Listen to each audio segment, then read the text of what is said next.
Hello everybody, Ben Rogers here, the Raptors Digest, reacting to the Toronto Raptors 121-120 loss to the Atlanta Hawks. And again, the Raptors short-handed tonight with OG Anunoby, Pascal Siakam, Fred VanVleet, Malachi, everyone was out. Nick Nurse came back, but the team, it looked good for stretches. It looked good at points, but unfortunately the team just couldn't get it done. And fair enough, but when they come this close, when they're within reach, and you have such a horrible first quarter, and you come back, you claw your way back into the game, and then you give us all this hope, you amount a massive lead at the end of the game, and then just choke it all away.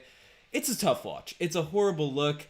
Riker's people are asking in the chat, like, where's Riker? Hasn't been on the last pods. He's been moving back to Newfoundland now, so you'll see a different studio for him for the next few weeks, but he'll be back on the next pod. But man, this game was tough, rocking it out solo. Just I feel the chat. I'm gonna have to use the chat, play off it a little bit. I think this is my first solo live stream, but the team tonight really, we had a carry job by Norman Powell, Chris Boucher. They came out and played really well. Norman Powell, 33 points, 4 assists, 3 rebounds, and he was going perfect. He was doing all the things Norman Powell has done for us since the rest of our roster went out, since he's been put into the starting lineup. But then down the stretch of this game, just the mess began to happen, and I'm throwing them out. We don't have the Walmart hat. Riker's not here, so I got to throw out the Gold Star Awards out left, right, and center, because Norman Powell down at the end of this one, and obviously I'm not blaming him for the loss, but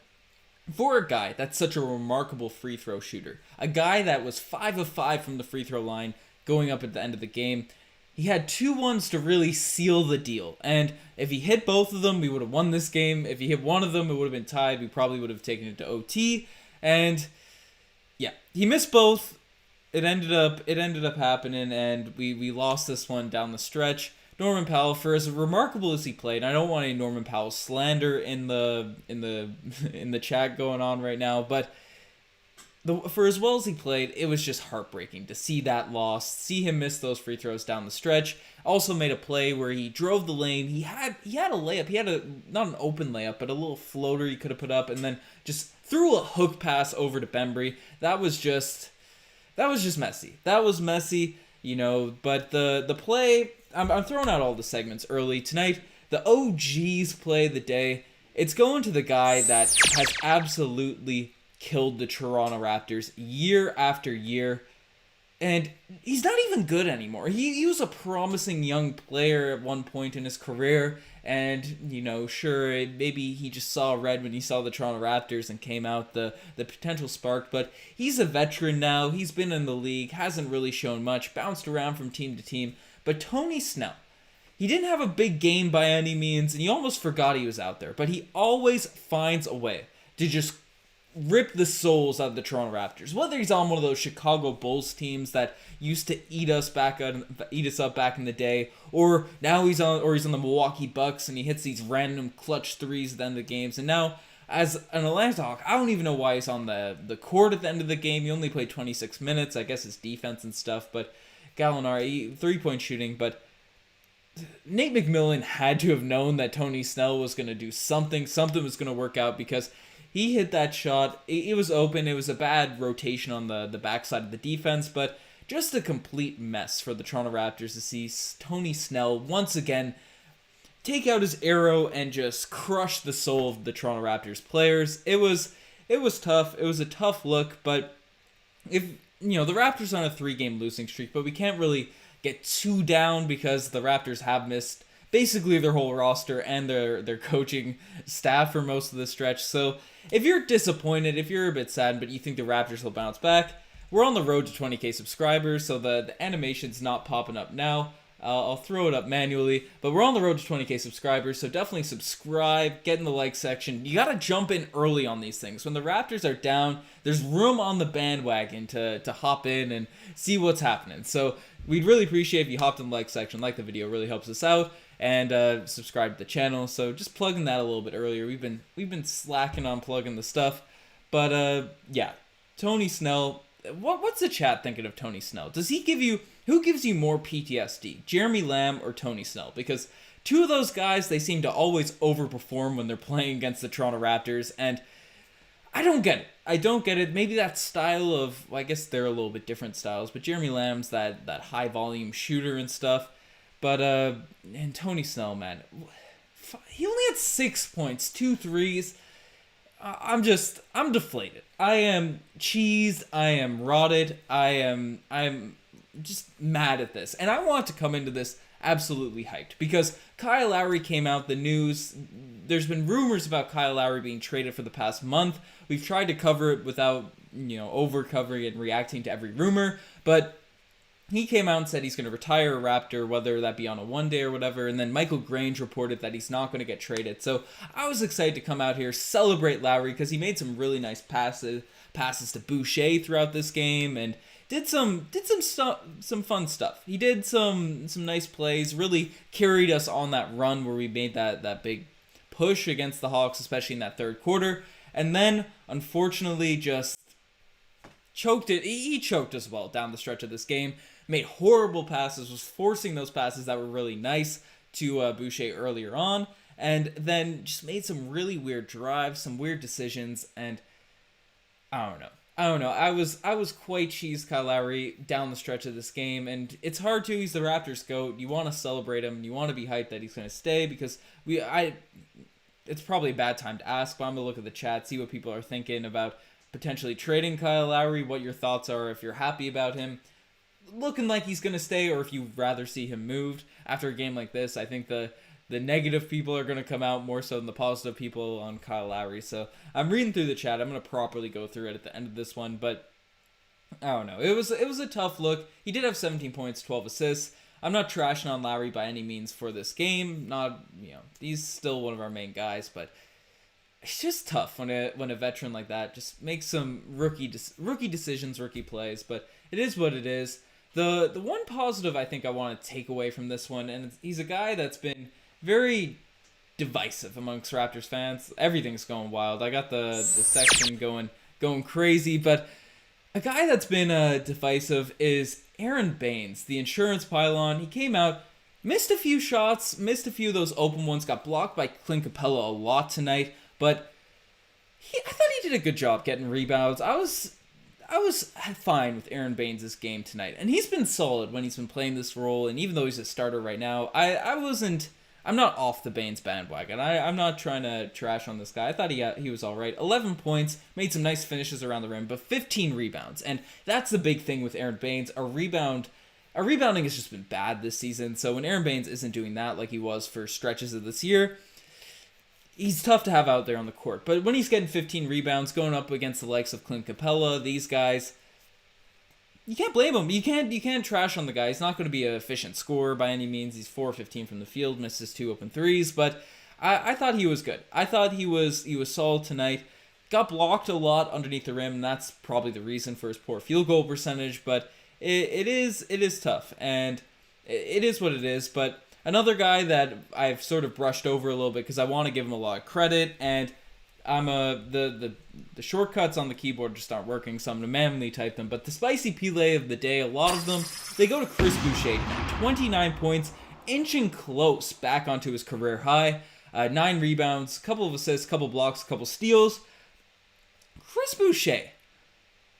We gotta show more love to Boucher. We signed him this offseason. People were wondering, $7 million for Chris Boucher, and we let Ibaka walk, and obviously letting Ibaka walk was a horrible move. That's probably the worst. It's the biggest blemish on Masai Ujiri's career, his tenure as a Toronto Raptor, but it was nice that Boucher, we signed him on the offseason. It was a really nice look. So he had, as I said, 29 points, just finishing around the rim, did a really good job of getting in there, going inside the Hawks defense, because they have some big players down there in Clint Capella and Okongwu, and he just really showed his own down there. And the way he goes up with 2 hands and just lays it in with his long arms, it's really exciting to watch. I just love watching him work down there. And Kyle Lowry did make some really nice passes to him down the stretch. And yeah, so those are the big positives. Paul Watson hit a shot, which was nice. TD only got 10 minutes, played a bit in the first half, didn't really do much with it. Utah, he was a plus 13 for the game. Pretty solid plus minus, and Paul Watson carrying there in plus minus, but I'd like to see a bit more confidence from Utah, the way he drives and stuff. Be less hesitant when you're out there shooting the three. He's always a hustle guy. He's an energy player, but you want to see him have more confidence in the offensive end, not just go in and get swatted and stuff. So that confidence will bounce back when you get dunked when you get sent into the section like Yuta Watanabe did by Anthony Edwards. You can excuse him being a little bit unconfident for the next stretch of games. So it is what it is. But yeah, so the people are asking about Riker again, and I just want to keep iterating it. He'll be back for the next podcast because he's been off a little bit. He's traveling back to Newfoundland, so he'll be back. No worries about Riker returning. He'll be back for the next one. But this is not pre-recorded. I'm going to start going through the live streams now. Just going through the rest of the Raptors players. One guy I do want to give a big shout out to is Stanley Johnson. 11 points, 4 rebounds, couple of assists, a couple clutch threes though. Some threes that we would be raving about Stanley Johnson right now if we ended up winning this game, because he was really our only consistent source of offense down the stretch. So I don't know what it is about Stanley Johnson, but if it's in a bubble, he hits clutch shots. If it's down the stretch of these games, like the past two, then he's a guy you gotta get the ball to. So maybe in the playoffs we have our closer in Stanley Johnson. Maybe we gotta go to him more. I don't know. Let me know in the live chat. Let me know in the comments if you think Stanley Johnson should be this team's closer. But Benbry, he's a guy that I was pretty disappointed in tonight. Had 9 points, not very great from the field. Missed that floater that could have won the game. But I thought his defense for a large stretch of this just wasn't really up to snuff. And he was fouling Trae Young a little bit. Everyone was fouling Trae Young. He's a flopper. I've seen that a lot in the comment section, but I'm a fan of Trae Young, but it is tough to be on the opposite side of cheering for him. He's on my fantasy team, so I'm always rooting for him to score and stuff, but obviously I'm rooting for the Raptors first and foremost. But seeing him get those hesitate, because he's shifty, but he stops on a dime, throws his body into people, and because he's of slighter frame, the refs just call it because he's bouncing off everyone. So especially in that first half, there's some really shady calls with Trae Young. It is what it is, but yeah, I think I've gone through everyone that really played, that really stood out. Ellenson, Jalen Harris. I think if we continue to have all of our players out, I wouldn't mind seeing Ellenson get some minutes. And we didn't drop a whole video on him, but let me know in the section too. What would you like to see our next video be? Would it be describing Ellenson, who we signed to a 10-day contract, or the possibility going after LaMarcus Aldridge? Creeping out for that right now. But yeah, that's the game. We don't have the horn currently for this segment because the OBS, this is just glitching out. So we're sounding off the final alarm. Get the alarm going. What are your guys' takes? Because I've been peeping at the chat as we go along, and obviously with one person, I want to incorporate the chat a little bit more. OG's our closer, straight ice. Completely agree. Ever since in 2017, was it 2018, we played against the Wizards, and then the final LeBronto series, that guy was hitting clutch shot after clutch shot in the playoffs that year. Then we saw, obviously, in the bubble this year, hit that crazy shot, probably the second crazy shot behind Kawhi Leonard. That's OG, man. He's clutch. He's got ice in his veins. He's got that Axe commercial talking about how he always expects the shots to go in and stuff. He's a good actor. He's gonna be a culture guy. Yeah, we got some video ideas. I'm pretty behind on this chat right now. But Dante Hall, I think he's just in the G League. I'm not sure what the deal is with him currently. He's with the 905 roster. We brought up Ellenson. I don't know if Hall is currently with the team. We do need a center that can grab rebounds and make layups. Watching a guy like Clint Capella, he'd be so nice for this team. It would be really nice to have a guy like that there. Yeah, Hall's a free agent, so yeah, people are falling off the bandwagon. You can't fall off the bandwagon, guys. This is when you jump on. This is when you can say, the team was down, and it's a fake drop too. It's a fake dip. It's fake news. The Raptors are just depleted with COVID cases, right? When they all come back, we'll be good. We're on an upward trajectory. Play Ellington. But I assume that's Ellenson. He's a guy that can shoot. I think when we looked at his 905 stats, he was shooting 50% from 3 at one point. So yeah, the G League season's over. Might invest in some Top Shot. Yeah, Top Shot's an interesting thing. Should Riker and I get involved in the Top Shot?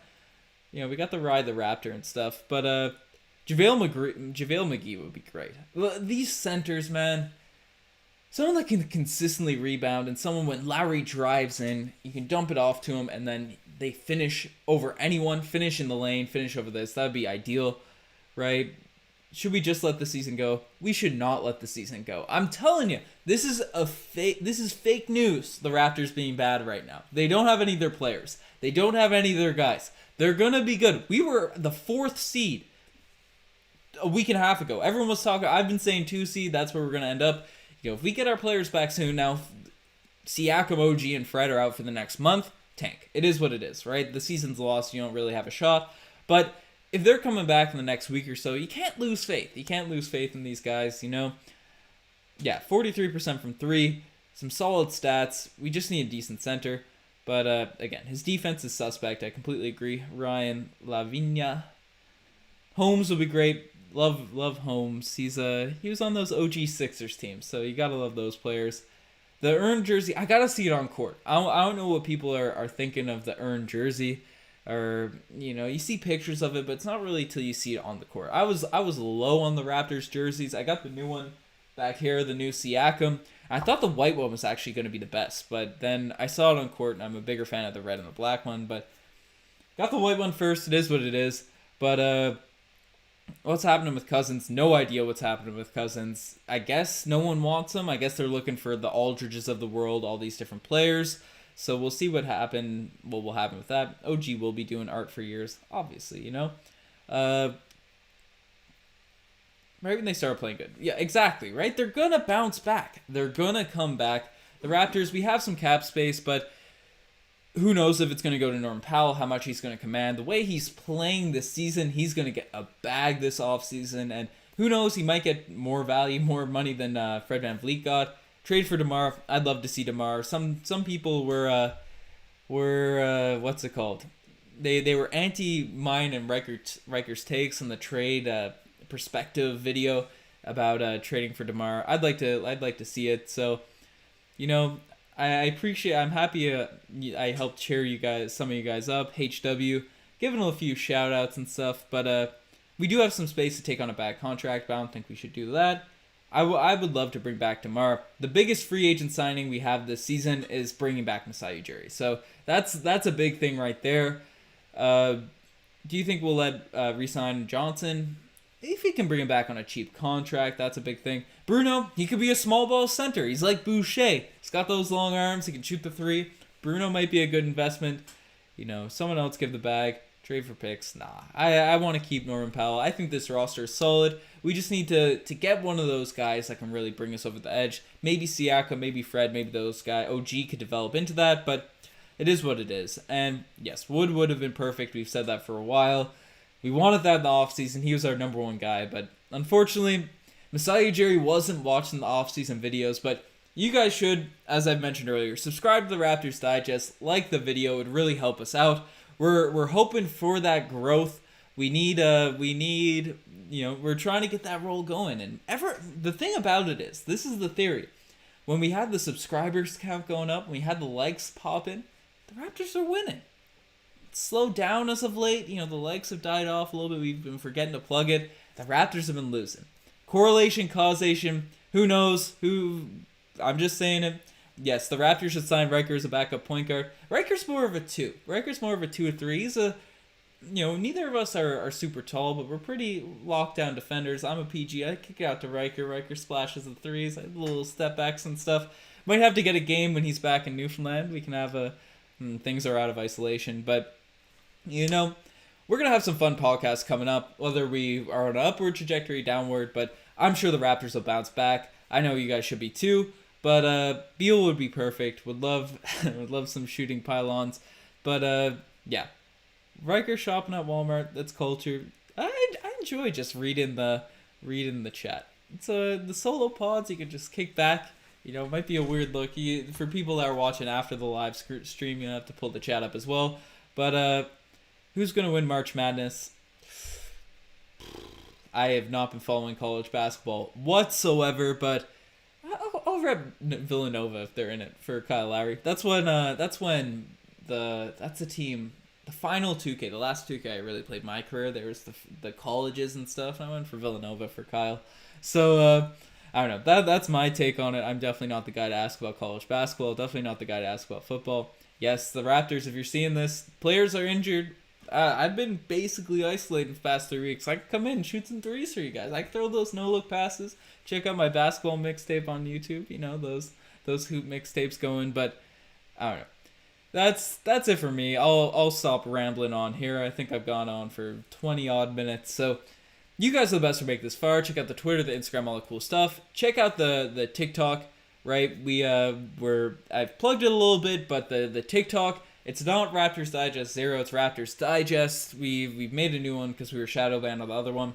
Content's getting more and more put out on there. Got to get a bit more consistent. Been crazy busy this week, so definitely leave a like or check out the TikTok. All those are posted on the IG as well, the IG Reels. So getting all that cooking. But you guys are the best. Check out the website as well. I'm rambling on. It's late here, so I'm sorry.